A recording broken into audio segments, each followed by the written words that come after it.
आज का चैप्टर है स्थानीय मान निकालें। तो स्थानीय मान कैसे निकालें, हम यहाँ आप लोग को दो तरीका बताएंगे स्थानीय मान निकालने का। आप इसको देखिए, यहाँ आपको दिया है, पहले आपको दिया है 7321, इसका बोल रहा है स्थानीय मान निकालें। मतलब यहाँ कहीं भी नहीं बोला गया है कि 7 का स्थानीय मान निकालिए या 3 का केवल स्थानीय मान निकालिए या केवल 2 का स्थानीय मान निकालिए या केवल 1 का स्थानीय मान निकालिए। यहाँ केवल बोला गया है स्थानीय मान निकालिए। तो आप यहाँ सभी अंकों का स्थानीय मान निकालेंगे। तो हम इसको दो ट्रिक से बताएंगे। तो सबसे पहले हम लोग क्या करेंगे, पहला ट्रिक है, यहाँ पे आपको कितना लिखा हुआ है 7, तो आप यहाँ पे 7 लिख दिए। और 7 के बाद क्या करेंगे, 7 के बाद आपका कितना अंक है, 1 अंक, 2 अंक, 3 अंक, यानी 7 के बाद 3 गो अंक दिया हुआ है। तो आप यहाँ 3 गो जीरो बैठा दीजिएगा, 1 2 3। अब देखिए यहाँ पे जैसे 1 2 3 4, ये 4 है, तो देखिए 1 2 3 4, 4 अंक हो गया। अब देखिए यहाँ पे हम लोग 3 को पकड़ेंगे, तो यहाँ पे प्लस का चिन्ह लगा दिए। यहाँ पे ये 3 दिया है, तो आप यहाँ पर 3 लिख दिए। 3 के बाद कितना अंक है, 3 के बाद देखिए 1 2, यानी 2 गो अंक बचा हुआ है, तो आप यहाँ पे 2 गो जीरो लगा दीजिए, हो गया। उसके बाद आपका अगला है 2, तो फिर हम लोग प्लस लगा देंगे। 2 दिया है तो 2 लिखिए। 2 के बाद कितना अंक है, तो 2 के बाद 1 बचा है, मतलब अकेला अंक है, तो यहाँ पर 1 जीरो लगा दिए बस। उसके बाद फिर आपका 1 बचा है, तो आप यहाँ पर 1 लिख दिए। ये हो गया आपका स्थानीय मान निकालना। तो ये आपका सभी अंकों का स्थानीय मान है।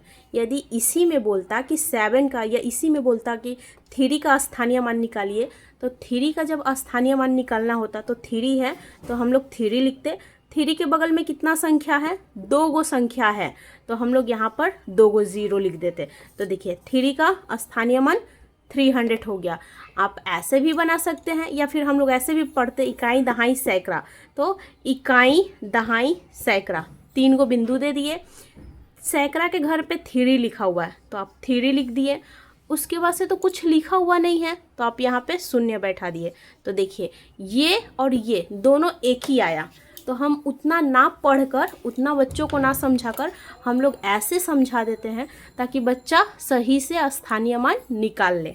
अब देखिए इसी में आपको एक और तरीका बताती हूँ। ये तो आपका एक तरीका हो गया, ये 1 नंबर तरीका था। अब आपको दूसरा नंबर तरीका बताते हैं। मैं ऐसे करके ऐसे कर देती हूँ, फिर ऐसे करके ऐसे कर दी, ऐसे ऐसे कर दी, ऐसे ऐसे कर दी। इस तरह से भी स्थानीय मान निकाला जाता है। तो यहाँ पे कितना है, 7 है, तो मैं 7 लिख दी, 7 लिख दी। अब क्या है, मल्टीप्लाई और 1, यानी गुना और 1 सबके साथ लगेगा। जब भी हम स्थानीय मान निकालेंगे किसी भी अंक का, तो इस तरीका से यदि हम निकाल रहे हैं तो ये गुना और 1 सबके साथ लगेगा। तो हम गुना भी लगा दिए, 1 भी लगा दिए। अब हम देखेंगे कि 7 के बाद कितना अंक है। तो 7 के बाद 1 2 3, 3 अंक है, तो 1 2 3, 3 अंक दे दिए। अब बोल रहा है कि यहाँ इससे इसमें गुना कीजिए, मतलब 1000 में 7 से गुना कीजिए।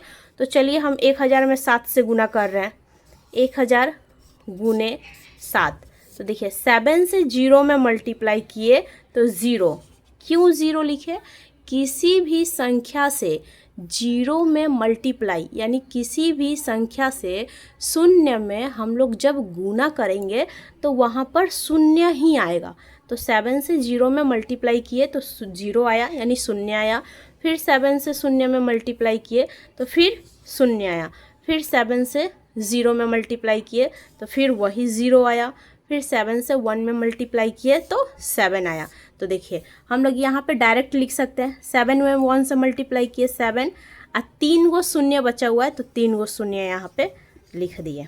देखिए ये और ये देखिए दोनों सेम आया।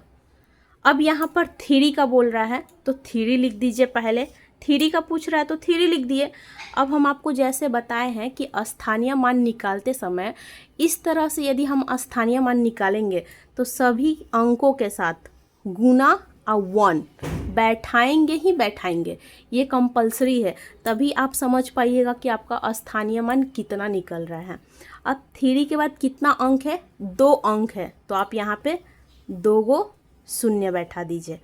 अब देखिए 100 में 3 से गुना कीजिए, देखिए 103, 0 में 3 से मल्टीप्लाई किए 0। अभी हम आपको बताएं कि किसी भी संख्या में यदि आप 0 से मल्टीप्लाई कीजिएगा तो 0 ही होगा। तो 3 से 0 में मल्टीप्लाई किए 0, फिर 3 से 0 में मल्टीप्लाई किए 0, फिर 3 से 1 में मल्टीप्लाई किए तो 3। यहाँ पर आपका 300, देखिए ये वाला और ये वाला दोनों सेम ही है। अब आपका 2 से बोल रहा है, 2 का स्थानीय मान निकालिए, तो 2 लिखें। आपको हम अभी बताएं कि ऐसे स्थानीय मान निकालेंगे तो सभी के साथ मल्टीप्लाई या 1 लिखेंगे, लिख दिए।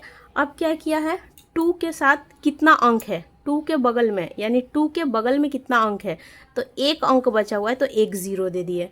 तो अब बोल रहा है 10 से 2 में मल्टीप्लाई कीजिए, तो देखिए 10 2, 0 में किसी भी अंक से गुना करेंगे तो 0 होगा। अब 2 से 1 में गुना किए तो 2, यानी 20 हुआ। देखिए 20 लिख दिए। ये अंक और ये अंक हमारा एक ही जैसा है। अब 1 का पूछ रहा है तो 1 लिखें। अभी हम आपको बताएं कि गुना और 1 सबके साथ लिखेंगे, तो गुना और 1 लिखें। अब ये 1 के बगल में कोई भी संख्या नहीं है, तो हम भी कोई भी 0 नहीं लगाएंगे। अब 1 से 1 में मल्टीप्लाई किए तो 1 आया। देखिए हमारा ये 1 और ये 1 दोनों सेम है, इसलिए हम लोग स्थानीय मान 2 तरीके से निकालते हैं। यदि आप इस तरह से केवल निकालना चाहें तो आप स्थानीय मान इस तरह से भी निकाल सकते हैं, और यदि इस तरह से स्थानीय मान निकाला जाए तो आप ऐसे भी निकाल सकते हैं। केवल आपको याद रखना है कि जब आप इस तरह से स्थानीय मान निकालिएगा तो सभी अंकों के साथ मल्टीप्लाई 1 ज़रूरी है, ये आपको लिखना ही लिखना है। और उसके बाद जितना अंक के पीछे में जितना अंक बैठा हुआ है उतना आप शून्य लगा दीजिए। बस हमारा इस तरह से स्थानीय मान निकल जाएगा।